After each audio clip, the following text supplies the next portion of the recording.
he was I met him at an officers club in Oakland, and at the Leamington Hotel. We got to be real friendly, and so I said, I want to be in the automobile business. He says, sure, he says, I'll give you a Willis dealership in Alameda. And of course, I didn't know anything about it. So I said, but that didn't seem to make any difference. It didn't make any difference to him or me. So I went over and got into an old building over there, no showroom. And so I thought, well, I better get the windows lowered. But the landlord says, no, you can't do that. So I built up a platform to put the cars. Total waste of time. And it wasted about half the money I had. I started with $8,500, which I had saved in the Navy. That included my $1,000 car. Anyway, hired? Yeah, that's good. You hear what? Sure. You don't hear when I'm here? Sure. I gotta be up here. Yeah. There you go. I Better. don't even need this. When I'm interrupted, my train of thought's gone.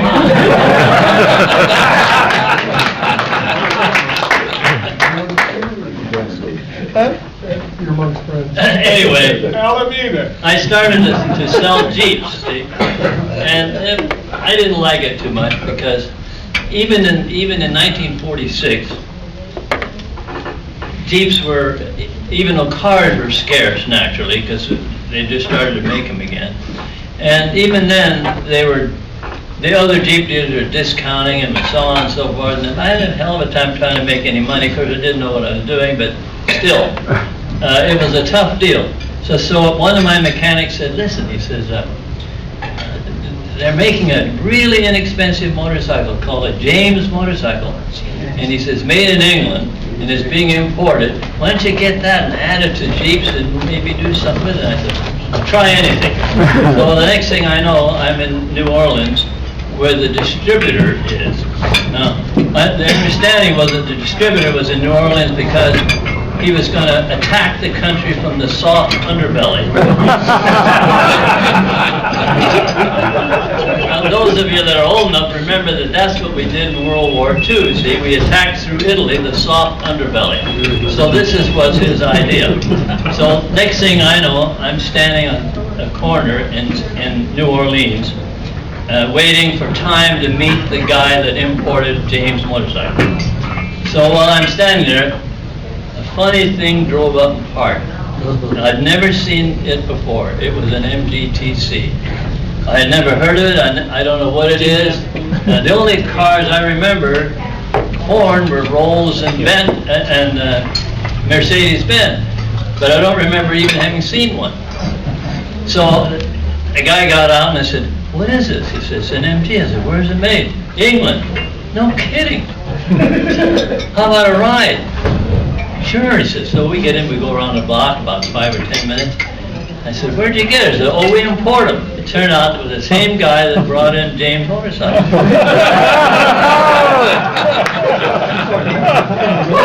Actually, it was his father. So I went into the office, and this guy is sitting there, and for some reason or other, he didn't want to speak up. He just kept talking to this thing.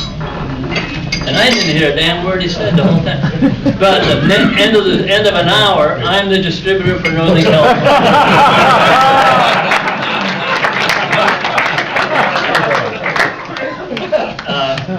Did he ask if I had any money? No. Premises? No.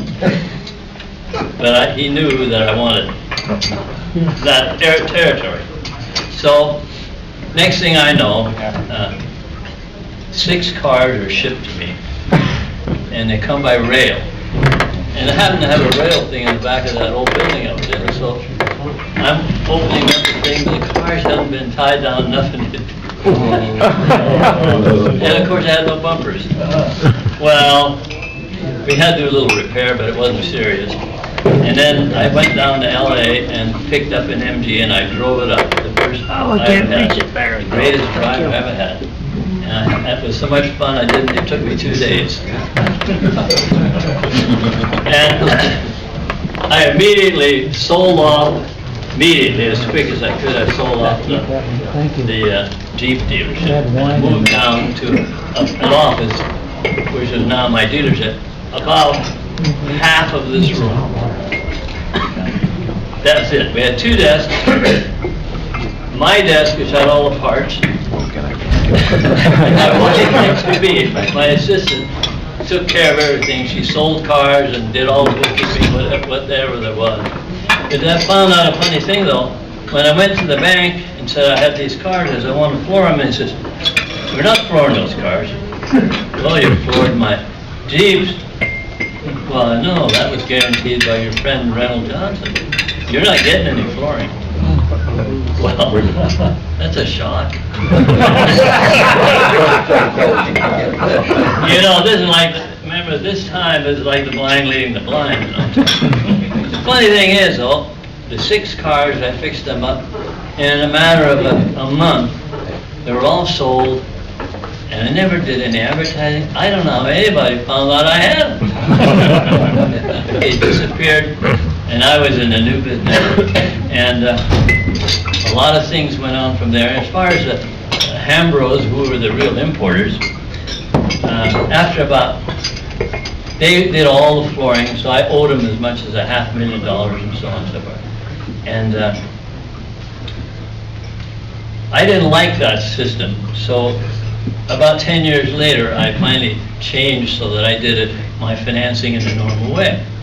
And so, the funny thing is that during that 10 years, the Hambro Bank never asked me for a credit statement and, you know, information. So after I didn't need them, I said one day to him, I says, listen, how come you never asked me for a financial statement? Oh, he says, we understood your dad is very rich. It was a surprise to me, but a bigger one than my father.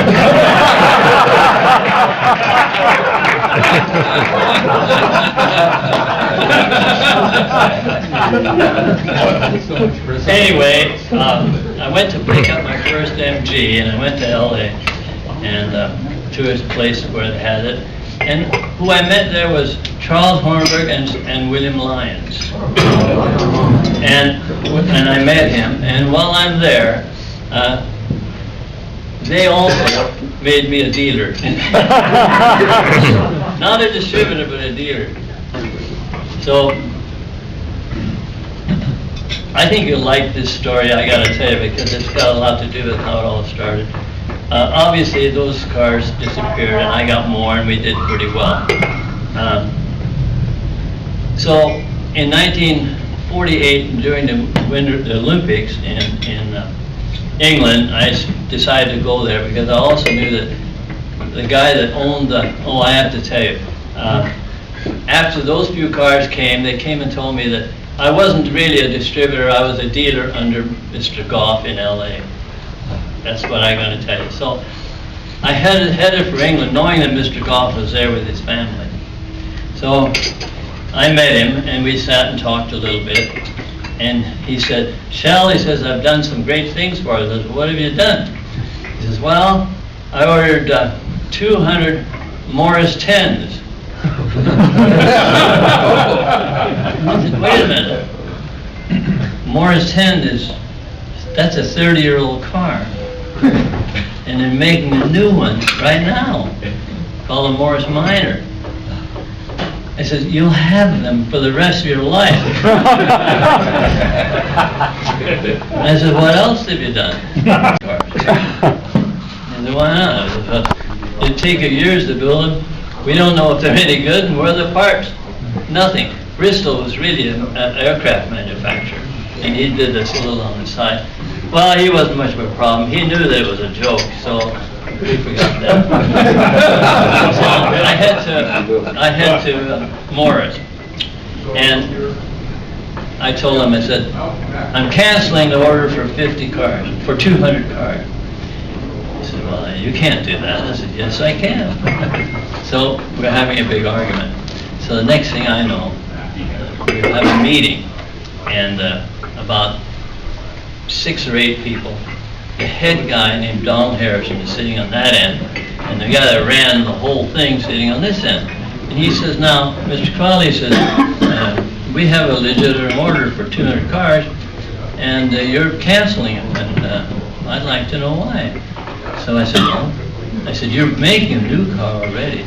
To send a 50-year-old car to the States, the only 50, or 200 rather, the only 200 that'll ever be there, you got to get parts and service and this and that. It's ridiculous. It's impossible. You can't do it. So he said, well, how does the rest of these people feel about it? So he went around the room, and each one of the guys said, well, I'm a little doubtful about it. I question it and question it. Finally, he gets to Donald Harris, and he says, Donald, what do you say about this? He says, I'm going on vacation next week. No,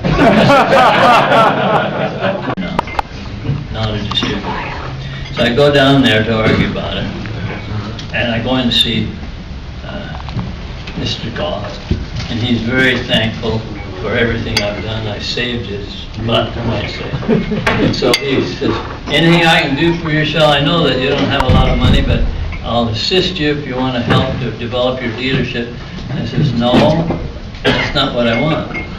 Is I want back my distributorship that I had. Well, you're sure you want that? I mean, I'm going to help you do everything you want.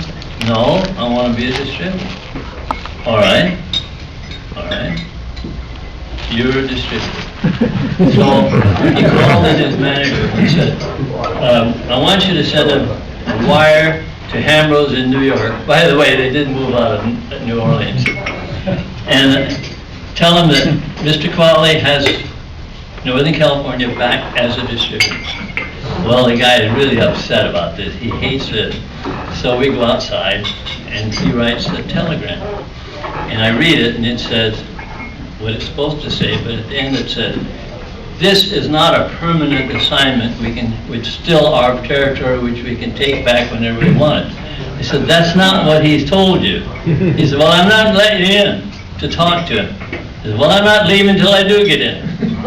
He said, all right, I'll go in with you, providing that he reads it and you don't say a word. It didn't sound very good. I said, all right. So we go inside, and he goes in. He takes the wire, and he hands it to him like this. And Mr. Goff is reaching for it, but he won't let go. So then Mr. Goff's trying to read it. And I think, oh, God. And then finally he went, that's not what I told you. He is permanent distributor. Boy, the guy was really mad. I said, you go out and write it properly. And he did, and that was the end of that. On one of my early trips to Europe, I realized that the VW was going to be something special. And the reason it was already handled in New York by a dealer, but he did nothing with it. And one reason is that those cars, which were pre-war really, they suffered from having a crash gearbox, no synchromesh, and mechanical brakes. Well, even though we weren't very far advanced in those years, we did have hydraulic brakes and synchromesh gearbox. And it was handled by the guy in New York, what's the hell his name? Hoffman. And so I was over to Europe, and I heard that it had all been fixed. Now it was hydraulic brakes, it was this, it was all that. So I decided this is a great thing. So I got a hold of them, and the representative came out and saw me, and he said, sure, I'll give you Northern California for VW. So I sat down and ordered 12 cars and 2 pages of parts. I mean, it sounds stupid, doesn't it? So I ordered those. Well, all right, I have to tell you this. So at that time I was a Mercedes distributor, believe it or not. But I had 20 Mercedes big sedans on the docks, and I didn't have any money to get them off the dock, and I couldn't sell them. They didn't have much power, and they had a shift on it wasn't a very good car at that point. So I was in trouble. So I said, I got to find a way to get rid of it. So I found a guy who had some interest. He wanted to be a Mercedes dealer. But he says, I'll tell you what, he says, I I don't think I can make it with just Mercedes. Of course, I knew he couldn't at that time. But I need something else, and I said, well, all right, I said, I have just the car for you. He says, what is it? I said, it's a Volkswagen. See, didn't have any cars yet. So I went down and borrowed a car from the guy that runs a hotel down on Van Ness Avenue. He's a German, and so he had a VW, old one. So I told him, I said, I have just the car for you. So he came to see me, and had a little showroom that I was using down in the financial district. We talked a little bit, and he said, where's the car? I said, right outside. So we went outside, and there's a little VW sitting there, and he says, where's the car? I said, right here. This is it right here. He looks down there and says, what kind of a jerk do you think I am? And he left. The luckiest thing that ever happened to me, you know. After that, I think I sold something like 500,000 of them, you know.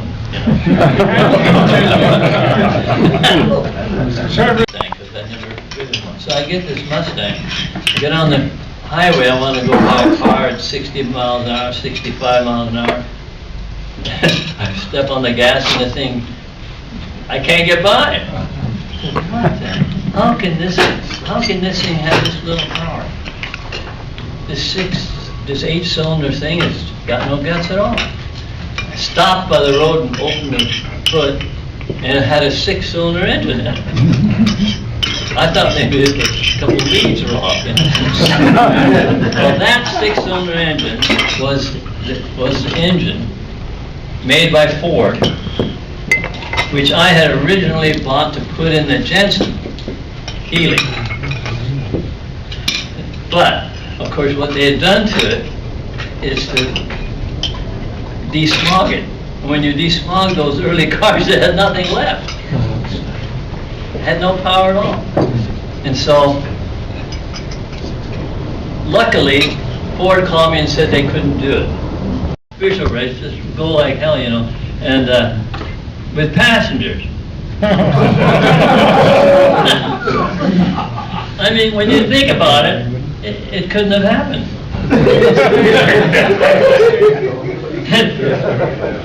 Joe would drive around like this, see, and he'd say, fantastico. He didn't speak English, you know. Fantastico, fantastic. His sitting next to him was my wife. She wouldn't get out. I'll tell you, it was hysterical. We had a great lunch, and they were all around talking and having a good time. And finally, one of them rolled one of the cars, but nobody gave a damn. It was okay. So that's what happens. I don't think an event like that has ever taken place before or since. So it's a one of a kind. It was a lot of fun. You know, I always had a feeling about horses when I was a kid in Norway growing up. We go to the country every summer for a month or two, and if we didn't have a horse, I'd raise hell, you know. Even though I was only 8, 9, or 10 years old, but I had to have a horse.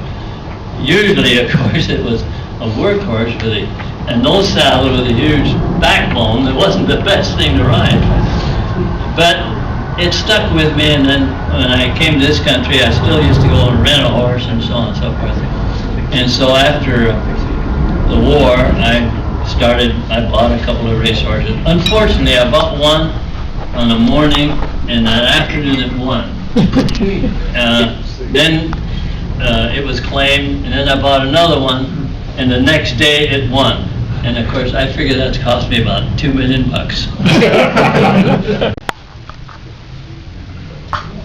Been, I guess, called chairman of the California Jockey Club for 5 years and president of Golden Gate Fields for what, 20 or 25 years? 25 years. So while he was the British Motor Car Company, he was secretly the owner of the distributorship of Volkswagen, but his real interest was not cars, it was horses. I would say that you live a varied life. Are you sure there's only maybe in juxtaposition, there's 3 people standing here, I don't know. Well, I have been busy. I'm just a natural optimist. And optimists, you know, can get into a lot of trouble. Some of you probably know all about that. I don't know which ones, but that's the way it works. None of the things we've talked about is the biggest success I've had. 12 years ago, I'll have to go back a little bit. When we decided we had to break up Jensen Motor Company, we went down and had a meeting with the Bank of America, who were supporting us, and told them that, look, we're not going to make it, and we want to bankrupt the company. But the laws in England are different than here, and you can't ever get the way upside down by millions like we can here. You have to shut off earlier. So we needed them to do it for some reason or other. So we told them that this is what we had to do. And running a bank at that time in Europe was a guy publicity for us, and we're not going to do what you want. And so we argued a while, and then Al Rice said, Mr. Qvale is an old and valued customer of the Bank of America. We'll do what he wants. Well, the lawyers couldn't believe it, because in England that doesn't happen. If the lawyer says don't do it, it doesn't happen. So they all marched out, and we sat down and continued our meeting to see how we could make this work. All of a sudden we realized it won't work. So I went outside and I called for Al to come out of a meeting he was in, and I explained it to him. He says, yeah, I understand. Yeah, I see. Well, I said, you know, that means you have to loan me another £1 million. Yeah, I see that. Well, have you got the authority to do it? I thought I just did.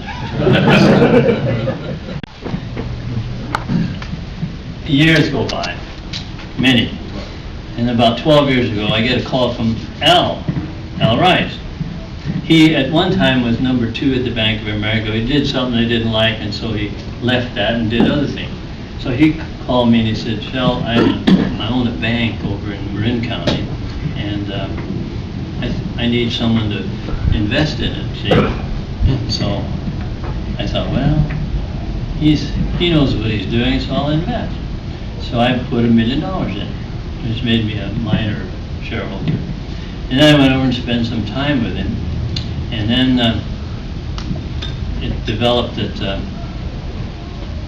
another major investor was going to be the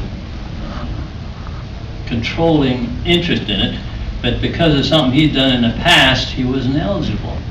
It wasn't anything serious, but still struggling along and not doing much. But the whole idea was we wanted to develop a group of subprime credit cards. In other words, all customers would be subprime. In other words, people with lousy credit. We charge a little more, but not that much. And so when I got there, we had 25,000 cardholders, which is nothing. And it took me only a little while to figure out that everything else the bank was doing was a waste of time. Because that bank had assets of 30 or 40 million. In a bank is nothing. You can't do it, you know. And assets meaning you see, the FDIC guarantees, that's a national bank, guarantees any deposit up to $100,000. So it's easy for even a bank struggling can get those deposits. So that they're Then I moved the bank to Las Vegas. And 3 years ago, now almost 2.5 years ago, we had grown from 24 people to 1,000. And to 600,000 cardholders. Well, other people saw the success we're having, so 4 or 5 other banks joined in to do this. The difference was we had extreme restrictions on the amount they could borrow. It could be as little as $10. Now that was rare, and if they had their card a while, they would grow into higher amount. The highest we had was $800. The other banks went crazy. They're the ones that control the other banks and us. How come we made it and they didn't? Well, they never even figured out the difference, to tell you the truth. And this is so we succeeded, and last month I sold the bank, and I put 10 million in it, and I got it back a multiple. So it's really the best thing I ever did. I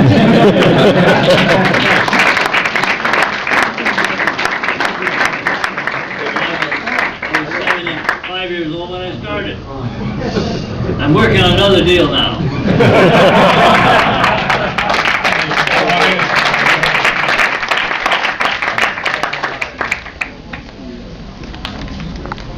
I'm going to go on meeting Al Rice.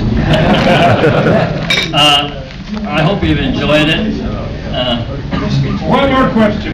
I'm suspicious that maybe you're not just a banker alone, but you're really a racing guy at heart. Incidentally, while we're talking about racing guys, hello to Steve Prentice, our real champion for many, many years. Hi, Steve. But at any rate, you had the alert eye. At one time, whether they worked for you or what the arrangement was, but there was Jack Flaherty, Jack Dalton, and Sam Weiss. And for all us old racing guys, they were three of the top racers in Northern California.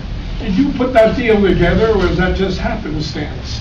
Well, Flaherty was one of my very best friends, and from the day I met him, and even when he's not feeling well, he called me all the time, and we were great friends. He was a race driver before he even joined me. As you know, he drove those other crazy things. I don't know what the hell they were, but Midgets! all right. I've done much driving before, but he was a dealer of mine, a good dealer, and of course killed himself at and that was a sad story, and I hated to lose him. As far as Dalton is concerned, he worked for me for many years, and then eventually ended up with a part of his own dealership. Great guy, wonderful guy. All three of those guys were good, and were in the early part of my career. Don't tell me you're through. You know what, I just want to say what a wonderful guy you are. You really have had an exciting life, and you're still with us and stay here a long time. I did not know you were a banker, but I knew you were rich as hell.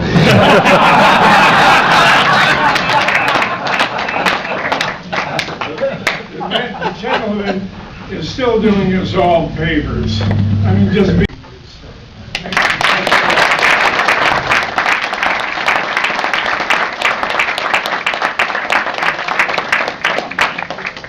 Thank you very much. I just want to remind all of you where I work. Okay. Thank you, Mr. Qvale. It has been a real joy to have you with us today. I just wonder if you had any idea what sort of an epidemic you're going to bring about when you brought in that first little MG. I saw that thing, there was no way I could afford it. I started saving and saving. No, I didn't save anything. I went to the First National Bank in San Jose, and they were dumb enough to give me a loan to buy a Triumph. And I have an idea, most of us have a similar story. But it's the appreciation for the generosity you've shown over the many, many years to an activity and a sport and a hobby we all love. Thank you, Mr. Qvale.